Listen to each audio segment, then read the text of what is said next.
sæl og verið velkomin í þáttinn Græðum landið. Í upphafi þáttar verður rætt við Járngerði Grétarsdóttur, lektor við Landbúnaðarháskóla Íslands, fræðslulegir og staðargróður. En hvað eru fræðslulegir? Þeirri spurningu svarar Járngerður hérna rétt á eftir. Þá höldum við norður en þar hitti ég fyrir Böðvar Baldursson í Ystakvammi í Aðaldal. Böðvar virkur í verkefninu Bændur græða landið, Landbúnaðarsjóði og hann situr í stjórn Landssambands sauðfjárbænda.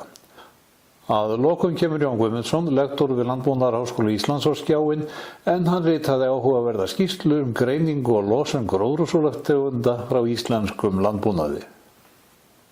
Ég sagði hér að framan að við hæfum þáttinn á viðtali við Járngerði, en hún hefur verið að vinna að rannsóknum á staðargróðri. Ég spurði hana hvað fælist í því að rannsaka staðargróður. Við höfum verið að vinna með aðferðir til þess að nota gróðurinn á staðnum til þess að græða upp rask eftir ýmiss konar framkvæmdir. Og þá erum við að einbeita okkur að náttúrulega gróðurinnum og reyna að fá hann yfir raski sem að myndast. Og það má skipta þessum aðferðinu í þrennt. Það er annars vegar að vinna með gróðutorfur, hins vegar vinna við aðeins verið að prófa söfnun og dreifingu á mosa og svo líka það sem ég kalla söfnun og dreifingu fræslægju. Og já, það er hreinskilnislega, ég hef nú ekki oft heyrt þetta orð fræslægja. Hvað áttu við með söfnun og dreifingu fræslægju? Þá á ég við það að þetta er aðferð til þess að safna fræi af gróðrinum á staðnum. Og aðferðin felst í því að það er slegið svæði sem að fundist með gjafasvæði sem er með álitlegum gróðri og svæði slegið og þá safnar maður fræinu og þá slægjunni í leiðinni. Og síðan er þessu bara rakað saman og dreift yfir þá svæði sem maður vill fá þennan gróður á staðinn. Og þetta er nú verið aðferð til þess að magndreifa, safna fræi í magni. Og það sem að væki fyrir ykkur er að nota gróður sem er á svæðinu, það sem hefur verið raskað einhverju á svæðinu. Já, það er nú verið endurheimtin á staðargróðrinum og þá er þetta sérstakur áhugi á því að vinna með til dæmis íslensku flóruna að safna gróðri af svæðinu. Og þá er þetta viss tegundagróðri sem þetta gengur í. Já. Þannig að þetta er bara samúvinnileg heitdreifing? Nei, ekki já og nei, þetta er á sameiginlegt ýmislegt með heitdreifingu sem er þá notað lífrænt efni og það veldur því að minnka rofi og það er alltaf fræ í gömlum heyrúlum.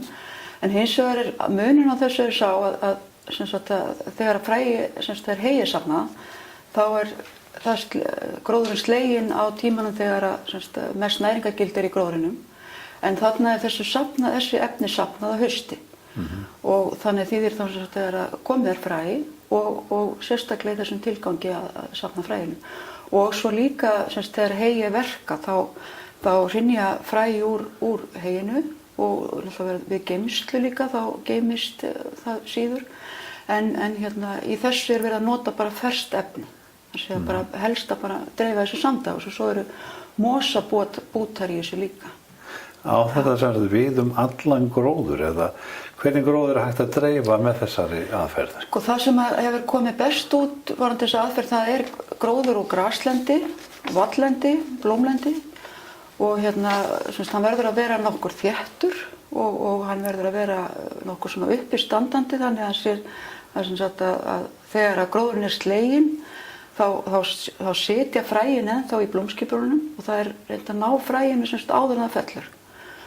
Og þær tegundir sem hafa komið best út í tilraunum hjá okkur eru til dæmis tegundir eins og blávingull, gulmara, lokasjóður, kattartunga, kornsúra, ýmsar grastegundir, geldingahnappur og mosategundir líka sem að vaxa í graslandunum. Þannig þetta En þeir sem eru að horfa okkur núna og hefur kannski eitthvað land sem við vilja gjarnan skoða með þessu tilliti, hvaða útbúnað þarf fólk að hafa til þess að safna og dreifa fræslægju og á hvaða tíma er best að slá? Já, það er nú verið það sem við notum í tilraunum eru hérna bara vélsláttuorf, vélorf og bara hrífur og pokar og ég sé alveg fyrir mér svona vinnuflokka að geta unnið með svoleiðis að slá semst að hausti til og til sérstaklega þessum tilgangi en en svo hef ég séð til dæmis í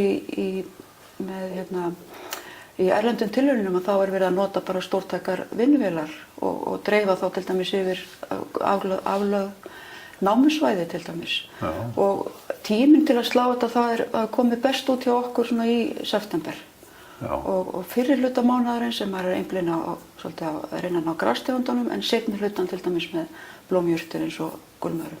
Og dreifir fólk þessu þá bara strax eða? Já, það bara dreif strax og ekki á þykku lagi, 5-8 cm og að gera bara helst strax, bara samdagast þeirra.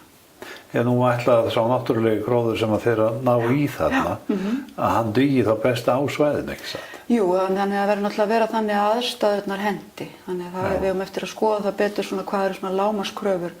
En sem sagt, þetta sérstaklega þegar að fólk hefur áhuga á því að reyna að dreifa þessum náttúrulega gróðri, já. En nú vitum við bæði að það er mjög auðveldara að fara í verslun og kaupa sekk með grasfræi og annan sekk þá með áburði og fara síðan á staðinn og dreifa þessu. Er það ekki bara miklu einfaldara heldur en að vera að vinna þessa vinnu sem þú ert búin að lýsa? Já, það er þetta er sem sagt, ef maður hefur eins og segi, sérstakann áhuga á náttúrulega gróðrinum, á svæðinu, að þá virðist þetta að vera fremur svona fljótleg og aðferð og raun og veru virkar til að dreifa fræi í magni. Þannig og þetta er tækjakostur til yfirleitt til þess að gera þetta og það er sérstaklega áhugavert heldur fyrir ef við erum að hugsa náttúruperlurnar okkar þar sem kannski verið eitthvað rask vegagerð eða stígagerð byggingaframkvæmdir og þjóðgarðar, hugsanlega ferðaþjónustubændur, sumarbústaðaeigendur kannski. Þannig að það er svona ýmislegt. Þess að viðhalda þá þessum náttúrulega gróðri sem búinnar búið sér á svæðinu. Já, raun og veru sem að búið er að hugsa sár sem er vilt að grói upp á ákveðinn hátt í raun og veru. Og þá er spurning bara hvernig að stýra því og raun og veru flýta fyrir framvindunni. Þannig ég ímynda mér að þú hvetir einhverjum sérlagi verktakar sem eru þá að umbylta stórum svæðum að tilengja sér einhverja svona vinnuaðferð. Já, það er raun og veru sérstaklega að skoða þessar aðferði við þessa endurheimt staðagróðurs og athuga hvaða aðferð hendar best á því svæði. Við getum verið sammálað það að sá sem eru grætt upp með grasfræi í svæði sem er þá fullt af alls konar fallegu náttúrulegum gróðri það stingur óhjákvæmlega í stúf. Já, það gerir það oft en svo er reyndar þannig með að gamla grassáningar þróast oft með tíð og tíma að náttúrulega gróður kemur inn. En það sem þetta gerir fyrst og fremst þetta flýtir og þetta gefur okkur færi raun og veru á að veiða ákveðna tegundir eða stýra því ákveðna átt gróður framvindunni. En hvað með gróðurinn á gjafarsvæðinu? Er í lagi að slá svæðin í þessum tilgangi? Það er raun og veru bara eins og með venjulega túnslátt að ef að svona jurtkenndur gróður er sleginn að þá vex gróðurinn upp aftur. En það er náttúrulega ekki í lagi og kemur ekki vel út að vera slá lynggróður. Því að hann er mun hægar að vaxa aftur. Ég hef lesið að það sé að beitast þessari aðferð varðandi beitiling en ekki þannig lynggróður hjá okkur. En svo má bara ekki slá svæðin og neðarlega en bara þessi jurtkendi venjulegi gróður, graslendi, blómlendi, vallendi. Að það er í lagi, já, að það vex upp aftur eins og menna túnslátt. Já. Þetta er svolítið spennandi. Já, mér finnst þetta. Mér finnst þetta að vera eitthvað sem er mjög, þess virði að halda áfram með að prófa og hvet fólk til að pröfa þetta. Þá víkur sögunni í Aðaldalinn en þar að finna Böðvar Baldursson í Ystakvammi. Ég held að það sé bara best að við förum beint í viðtali við Böðvar.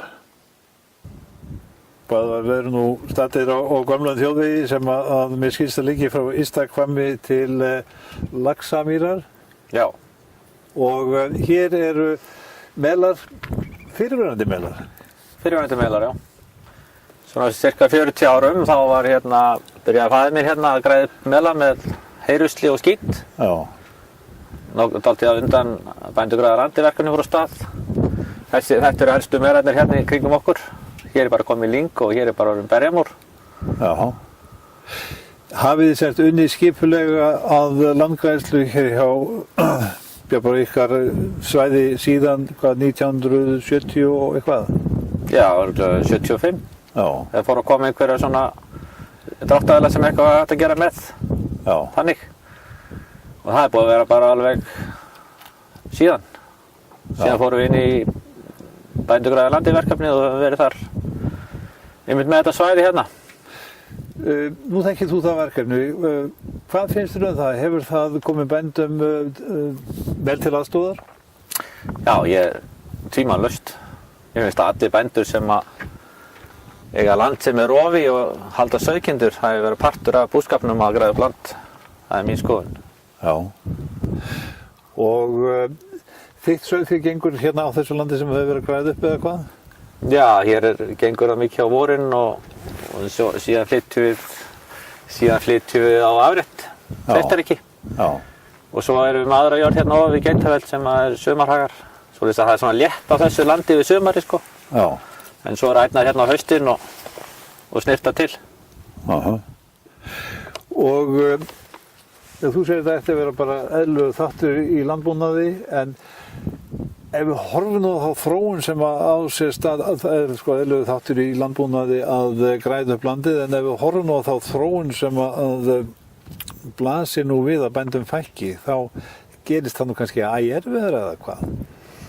Það er hægt í því ef að fækkar mikið í sveitum hafa verið færri til að vinna verk. Já. Og bændur eru náttúrulega eins og þú veist bestu landgæslumenninir. Já. Því að þetta verður ekki unnin nefnir í návígi við þá sem að búa á stöðunum held ég, ekki neinu viti. Svoleiðis að ég held að það sé algjört lykilatriði að halda byggðinni sem jafnast og dreifðast um landið. Já. Þú sagðir áðan að þið farið hérna á sínum tíma upp með móð og heyrusl, en nú er það fyrst og fremst áburður, ekki satt? Jú, það er áburður og fræ og þetta hentar mjög vel að vera með landið friðað svona fyrir par sumars. Já. Upp á það á nægrassjör og stað og mela sem er borið á svona í 3-4 ár og eru komið með góða sprettu. Þeir verða sjálfbærir eftir nokkur ár. Já. Þannig að þeir melar sem við erum að sjá hér, þeir eru algjörlega sjálfbærir. Þú ert ekki að fara inn á þetta lengur? Nei, alls ekki. Sko. Nei. Þetta bara hverfur inn í landslæðin við tímunum. Já. Það er alltaf að bætast við lyng og annar gróður á þessu melu. Nú sá ég lúpínu þarna á einum stað. Ertu svolítið með hana? Ég setti lúpínu hérna í 15 hektara girðingu sem var mikið af opnum melum. Já. Og hún er svona ferin á dálítið fyrir brjóstið á mörgum berjaunnandanum. Hún er svolítið frekk. En hún hefur unnið mjög gott verk og hefur lokað öllum þeim melum í þeirri girðingu. Já. Þannig ef að þeir sem voru hér fyrir, kannski 40-50 árum ef þeir mættu lítið við landið, þeir gætu séð mikla breytingar á því eða hvað? Mjög mikla breytingar. Það er verst hvað er til lítið að myndu frá þessum tíma. Já. Það er vel að sjá samanburðinn í dag. Já. Hann er gríðarlegur. Gríðarleg framför. Vinnið þið bændur svolítið saman hérna á þessu svæði í svona landgræðslu eða er hver og einn bara út af fyrir sig að vinna í verkum? Já, þetta er ekki neitt landbótafélag í hreppnum, þannig. Nei. En þetta er bara enga framtök. Já. Og þú ætlar að halda áfram, býst ég við, á þessu sviði hér, eða hvað, ekki ertu búið með meðan, ég sé nú standa hérna upp úr svona staðar. Já, það er bara misjafnlega gott að komast um það, maður er latur að bera með höndum. Já. En já, alltaf þetta laga. Já. Hvað gerðið þið í vor? Voruð þið hérna bara á þessu svæði? Já, ég var hérna ofar, komið lengra frá hérna. Það eru svona minni melar og erfiðar að fara um. Já. Og maður lætur sig hafa það. Já. En þú segir þessi eðlilegur þáttur í starfi bóndans? Já, ég vil að sé það. Mér finnst þetta eðlilegt að menn bæti land sem eru að nýta. Og ef þú mættir tala til allra íslenska bænda hvað þetta var, hvað myndir þú segja við þá? Já, bara að skila landinu betur frá sem það tóku við í. Það er bara fín skilaboð. Já, þá látum það vera skilabóðin þín. Já. Það aðeins 5 ár síðan þetta var algjörlega ógróið svæði. Í 4 ár samfleytt bar Böðvar á melinn sem á heiðinni skammt frá bænum. Gróður tók vel við sér og nú hefur hann fengið í friði á annað ár og árangurinn auðsær. Böðvar segir að það hafi verið frekar auðvelt að vinna melinn en í kringum hann voru lág börð og sterkur gróður utan hans. Það lykilatriði að styrkja vel kantana og rof sem hafa myndast út frá melnum sem hreyfist ekki. Það jaðrarnir sem hreyfast, sagði Böðvar við mig. Hann bætti því við að melurinn fyrrverandi sé nú orðinn sjálfbær og þarfnist ekki frekari aðhlynningar. Jón Guðmundsson, sérfræðingur hjá Landbúnaðarháskóla Íslands, vann skýrslu sem kom út í október í fyrra íslenskan landbúnað og loftslagsmál fyrir verkefnastjórn loftslagsvænni landbúnað. Í skýrslunni greindi hann frá helstu uppsprettum losunar gróðurhúsalofttegunda frá landbúnaði, en íslenskur landbúnaður stendur fyrir 16% losunar gróðurhúsalofttegunda frá Íslandi ef landnotkun ekki talin með. Jón, getur þú sagt okkur hvað það var sem þú skoðaðir í skýrslunni? Já, ég fyrst og fremst að taka saman þess upplýsingar sem að liggja fyrir losun frá landbúnaði og ég skoðaði þessa þætti sem annars vegar innan býlis eða tengjast beint sem búrekstrinum og hins vegar líka þætti sem eru háðir eða tengdir landnýtingu, þá úttagans eða utan bílana. Og innan bílana þá eru nokkrir megin þættir sem eru helstu uppsprettur losunar. Það ber fyrst að telja kannski stærsta þáttinn sem ræktunin sjálf og þá sérstaklega ræktun á framræstu votlendi. Það mjög veigamikil þáttur í þeirri heildarlosun sem verður innan bílana. Og síðan eru þættir eins og inniflegerjun frá búfé og líka losun vegna áburðarnotkunar. Og aðri þættir sem vert að nefna það til dæmis eldsneytisnotkun og meðhöndlun búfjáráburðar. Og þetta svona það helsta innan bílis? Þetta eru megin þættirnir innan bílis. Já, en hvað getur þú sagt okkur varðandi landnotkun sem tengist landbúnaði? Landnotkun sem tengist landbúnaði, fyrst og fremst eru það 2 þættir sem vega þar mest í heildarlosuninni. Það annars vegar þetta framræsta land sem töluvert mikið af utan túna, þar að segja land sem nýtt til beitar eða jafnvel lítið sem ekkert nýtt og það mjög umfangsmikil framræst á Íslandi og stór hluti af votlendum á Íslandi hefur rauninni verið ræstur fram með einum öðrum hætti. Og síðan annar þáttur sem minna hefur verið skoðaður en það það sem að gerast í mólendinu, þennum almenna úthaga og þar víða gróðurþekjan ekki nógu góðu ástandi en hefur samt verið það í gegnum tíðina þannig að það fullt af kolefni í jarðveginum sem þegar gróðurþekjan ekki nægjanlega sterk að þá hefur hún ekki undan eða við að viðhalda þessu kolefni sem þarna og þessi jarðvegur fer að tapa kolefni. En það eru líka þættir þarna sem koma á móti, það að segja það binding, þar sem gróðurfarir að batna eða styrkjast og eins líka þáttur eins og sem kannski hljómar svolítið einkennilega að áfok, eða uppblástur og sá uppblástur sem lendir á grónu landi, hann getur komið til með að binda kolefni líka. En þessi landnýtingar þáttur mjög stór en hann líka háður mjög mikilli óvissu og þörf á því að skoða hann mun betur áður en að menn fara að grípa til einhverja aðgerða. En hvað til ráða? Hvað getum við sem störfum innan landbúnaðarins gert til að draga úr losuninni hans? Já, við horfum fyrst bara á það sem innan býlis. Þá hægt að horfa til þess hvernig land við erum að rækta og þetta framræsta land sem í ræktun reyna þá að skipta því út eftir því sem hægt ef menn leggja af tún að reyna þá að væta upp í þeim aftur þannig að það drægjur losuninni og hins vegar að þegar við nýja ræktun að velja þá frekar land sem á steinefnajarðvegi og ekki líklegt til þess að vera með miklu losun og jafnvel kann í því landi að verða binding. Þetta stór þáttur, þessi ræktunarþáttur. Nú aðrir hlutir eins og inniflagerjun hjá búfé, það er kannski ekki mjög mikið hægt að gera í því miðað við hverja skepnu. Það er vísu þetta er tala sem eða losun sem beinlínis háð því hvað eru margar skepnur, og ef það eru of margar, eins og umræðan hefur verið til dæmis varðandi sauðfé, að þá virkar það beint til þess að draga úr heildarlosuninni ef að búfé fækka. Nú síðan eru þættir eins og mykjan eða búfjáráburðurinn, í honum fólgin heilmikil orka og það er hægt að vinna þessa orku í gegnum svokallaða metangerjun og safna metaninu og nýta það sem eldsneyti, og það svona samkvæmt því sem við höfum skoðað, þá stenst þetta nokkurn veginn á að það sem gæti verið hægt að framleiða úr búfjáráburði, að það nokkurn veginn það eldsneyti sem gæti dugað íslenskum landbúnað, þannig að hann þyrfti raunverulega ekki að vera að byggja á aðfluttu eldsneyti, hann geti framleitt sitt eigið eldsneyti sjálfur. En varðandi landnotkunina, þú sagðir að óvissan væri stóri í því mati hvað landnotkunin að losa mikið. Ertu þá að segja að við ættum bara að bíða og sjá og ekki grípa til aðgerða strax, til dæmis varðandi framræsta votlendið? Nei, ég er ekki að segja það.